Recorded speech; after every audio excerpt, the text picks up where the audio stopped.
हम रोजाना न जाने कितनी ही फाइलें सेव करते हैं, डाउनलोड करते हैं या डिलीट कर देते हैं।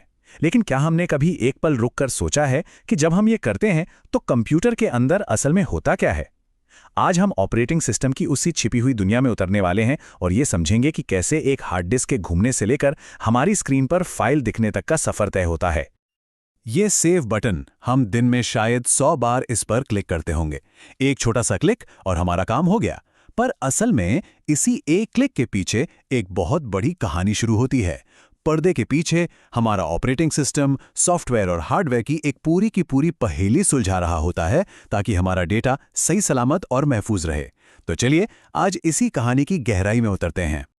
इस पूरी प्रक्रिया को समझने के लिए हम एक बिल्डिंग की तरह बिल्कुल नीचे से, बेसमेंट से शुरू करेंगे और परत दर परत ऊपर जाएंगे। हमारी नींव होगी हार्डवेयर की फिजिकल प्रॉब्लम्स।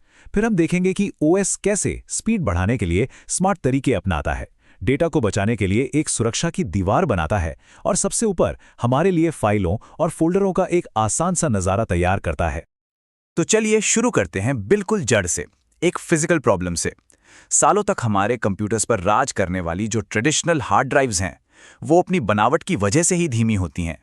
आइए देखते हैं कि ऐसा क्यों है। अच्छा, तो एक ट्रेडिशनल हार्ड डिस्क को आप ऐसे समझिए जैसे कई सारी सीडीज या पुराने रिकॉर्ड्स का एक ढेर हो जो एक साथ तेजी से घूम रहा है। हर एक डिस्क को प्लेटर कहते हैं। डेटा इन्हीं प्लेटर्स पर बने गोल गोल रास्तों पर, जिन्हें ट्रैक्स कहते हैं, मैग्नेटिक तरीके से लिखा जाता है। और हर ट्रैक फिर छोटे छोटे हिस्सों में बटा होता है जिन्हें हम सेक्टर्स कहते हैं। अब देखिए, किसी भी डेटा तक पहुंचने के लिए कंप्यूटर को दो फिजिकल रुकावटों को पार करना पड़ता है। पहली है सीक टाइम, मतलब वो टाइम जो रीड राइट हेड को सही ट्रैक तक पहुंचने में लगता है। और दूसरी है रोटेशनल लेटेंसी, मतलब डिस्क के घूमकर सही जगह पर आने का इंतजार। ये दोनों फिजिकल मूवमेंट ही असल में वो स्पीड ब्रेकर हैं जो पूरे सिस्टम को धीमा कर देते हैं। तो सवाल यह है कि अगर हम फिजिक्स के नियम नहीं बदल सकते तो करें क्या? यहीं पर ऑपरेटिंग सिस्टम एक स्मार्ट मैनेजर की तरह सामने आता है। इसका जवाब है डिस्क शेड्यूलिंग। आप इसे एक ट्रैफिक कंट्रोलर की तरह समझ सकते हैं जो ये तय करता है कि डेटा की रिक्वेस्ट को किस ऑर्डर में पूरा किया जाए ताकि डिस्क के हेड को कम से कम भागदौड़ करनी पड़े। चलिए इसको एक उदाहरण से समझते हैं। मान लीजिए कि डिस्क का हेड अभी ट्रैक नंबर 53 पर है और उसे 98, 183, 37 जैसे कई अलग अलग ट्रैक से डेटा उठाना है। अब ऑपरेटिंग सिस्टम के सामने ये पहेली है कि अगला नंबर कौन सा होना चाहिए। अब देखिए, सबसे सीधा साधा, सबसे बेसिक तरीका क्या हो सकता है? यही कि जो रिक्वेस्ट पहले आई उसे पहले पूरा करो। इसे कहते हैं फर्स्ट कम फर्स्ट सर्व्ड या FCFS।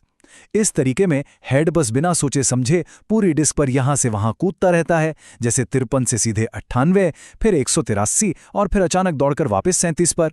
आप देख ही सकते हैं, ये बहुत ही बेतरतीब और बेकार तरीका है। और इस पहले आओ पहले पाओ वाले तरीके का नतीजा क्या निकला? नतीजा ये है कि हेड को कुल 640 ट्रैक्स का सफर तय करना पड़ा। ये बहुत बहुत ज्यादा है और हर एक मूवमेंट का मतलब है कीमती समय की बर्बादी। तो जाहिर है हमें इससे कुछ बेहतर चाहिए। और वो बेहतर सोच क्या हो सकती है? यही कि क्यों ना पहले उन रिक्वेस्ट को पूरा किया जाए जो हेड के सबसे नजदीक हैं।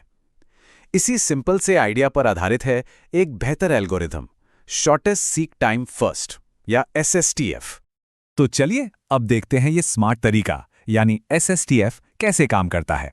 हेड 53 से शुरू होता है और सबसे पहला सवाल पूछता है, मेरे सबसे पास कौन है? जवाब मिलता है 65। ठीक है, अब 65 से सबसे पास कौन है? 67, फिर 67 से 37। आप देख सकते हैं कि ये रास्ता कितना ज्यादा लॉजिकल और इफिशिएंट है।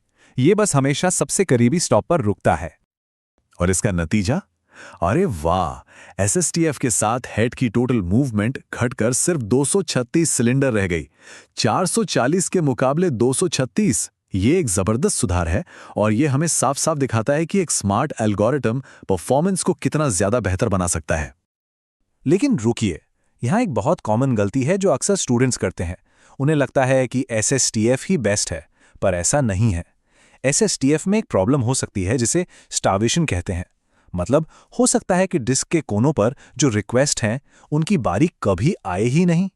इस प्रॉब्लम को सॉल्व करने के लिए स्कैन एल्गोरिथम का इस्तेमाल होता है, जिसे हम एलिवेटर एल्गोरिथम भी कहते हैं। ये बिल्कुल एक लिफ्ट की तरह काम करता है। एक सिरे से दूसरे सिरे तक जाता है, रास्ते में सारी रिक्वेस्ट पूरी करता है और फिर वापस मुड़ जाता है। ठीक है, तो हमने स्पीड की समस्या तो सुलझा ली, पर एक और बड़ा दुश्मन है जो इंतजार कर रहा है, फेलियर। हार्ड ड्राइव्स मैकेनिकल चीजें हैं और वो कभी भी खराब हो सकती हैं, और जब ऐसा होता है तो आपका सारा का सारा डेटा गायब। तो सवाल यह है कि हम इस तबाही से खुद को कैसे बचाएं? और इस तबाही का जवाब है रेड। इसका पूरा नाम है redundant array of independent disks. ये असल में कई छोटी छोटी फिजिकल डिस्क्स को मिलाकर एक बड़ी, बेहतर और ज्यादा भरोसेमंद लॉजिकल डिस्क बनाने का एक तरीका है। इसके दो मेन मकसद हैं, परफॉर्मेंस और रिलायबिलिटी। अब रेड के पीछे ना दो बेसिक आइडियाज हैं। पहला है स्ट्राइपिंग, ये स्पीड के लिए है। सोचिए, आपको एक बहुत मोटी किताब पढ़नी है। स्ट्राइपिंग का मतलब है कि आपने किताब के पन्ने फाड़कर दो लोगों को दे दिए ताकि वो एक साथ जल्दी से पढ़ लें। और दूसरा आइडिया है मिररिंग, ये सुरक्षा के लिए है। इसका मतलब है कि आपने उस किताब की एक और फोटोकॉपी बना ली। अगर एक कॉपी खो भी जाए तो दूसरी आपके पास सुरक्षित है। अब देखिए, अलग अलग रेड लेवल्स इन्हीं दो आइडियाज को मिला जुलाकर इस्तेमाल करते हैं। जैसे रेड 0, ये सिर्फ स्ट्राइपिंग करता है, मतलब बहुत तेज, लेकिन बिल्कुल भी सुरक्षित नहीं। एक डिस्क गई तो सारा डेटा गया। रेड 1 सिर्फ मिररिंग करता है, बहुत सुरक्षित लेकिन महंगा, क्योंकि आपको हर चीज के लिए डबल स्टोरेज चाहिए। और फिर आता है रेड 5, जो परफॉर्मेंस, स्टोरेज और सुरक्षा के बीच एक बहुत अच्छा बैलेंस बनाता है। तो अब तक हमने हार्डवेयर की फिजिकल प्रॉब्लम्स को समझा और उन्हें सॉल्व भी कर लिया। अब हम अपनी बिल्डिंग की सबसे ऊपरी मंजिल पर आते हैं। सवाल यह है कि ऑपरेटिंग सिस्टम इन तेज और भरोसेमंद डिस्क्स के ऊपर वो फाइलों और फोल्डरों का आसान सा नज़ारा कैसे बनाता है जिसे हम हर रोज इस्तेमाल करते हैं। ये पूरा का पूरा सिस्टम आप समझिए एक बहुत बड़ी लाइब्रेरी की तरह काम करता है। ऑपरेटिंग सिस्टम डिस्क पर एक पूरा मैनेजमेंट सिस्टम बनाता है। बूट कंट्रोल ब्लॉक लाइब्रेरी का मेन गेट है, जो बताता है कि अंदर कैसे जाना है। वॉल्यूम कंट्रोल ब्लॉक लाइब्रेरियन की डायरी है, जिसमें लिखा है कि कुल कितनी शेल्व्स हैं और कहां-कहां जगह खाली है। डायरेक्टरी वो कार्ड कैटलॉग है जो बताता है कि कौन सी फाइल किस शेल्फ पर रखी है। और फाइल कंट्रोल ब्लॉक हर फाइल के पीछे लगा वो कार्ड है जिस पर उसकी सारी जानकारी लिखी होती है। इसको समझने के लिए एक बहुत अच्छा प्रैक्टिकल उदाहरण है स्वैप स्पेस का।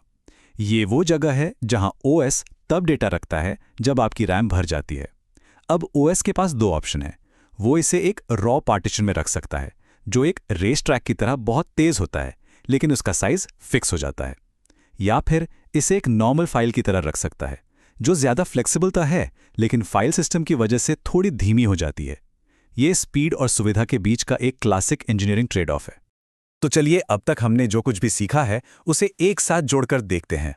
हमने एक लंबा सफर तय किया है, हार्डवेयर की गहराइयों से लेकर उस आसान से फाइल सिस्टम तक जिसे हम हर रोज देखते हैं। हमने बिल्कुल नीचे से शुरू किया था, धीमी घूमने वाली डिस्क से। फिर देखा कि ओएस कैसे शेड्यूलिंग का इस्तेमाल करके उसे तेज बनाता है। फिर रेड के जरिए हमने डेटा को फेलियर से बचाने के लिए एक सुरक्षा की परत जोड़ी। और आखिर में इन सब के ऊपर ओएस ने फाइल सिस्टम की एक सिंपल और लॉजिकल दुनिया बनाई जिसके साथ हम काम करते हैं। और आखिर में एक सवाल जिस पे मैं चाहता हूं कि आप सब सोचें। आज के ज़माने में जब हम सॉलिड स्टेट ड्राइव्स यानी एसएसडीज और क्लाउड स्टोरेज की बात करते हैं, तो क्या ये सारे पुराने कॉन्सेप्ट्स बेकार हो गए हैं? शायद नहीं। भले ही आज हमें घूमती हुई डिस्क की चिंता नहीं करनी पड़ती, लेकिन नेटवर्क की लेटेंसी, डेटा सेंटर्स में रिलायबिलिटी और अरबों खरबों फाइलों को मैनेज करने की चुनौती, ये सब वही पुरानी समस्याएं हैं, बस नए रूप में हमारे सामने हैं।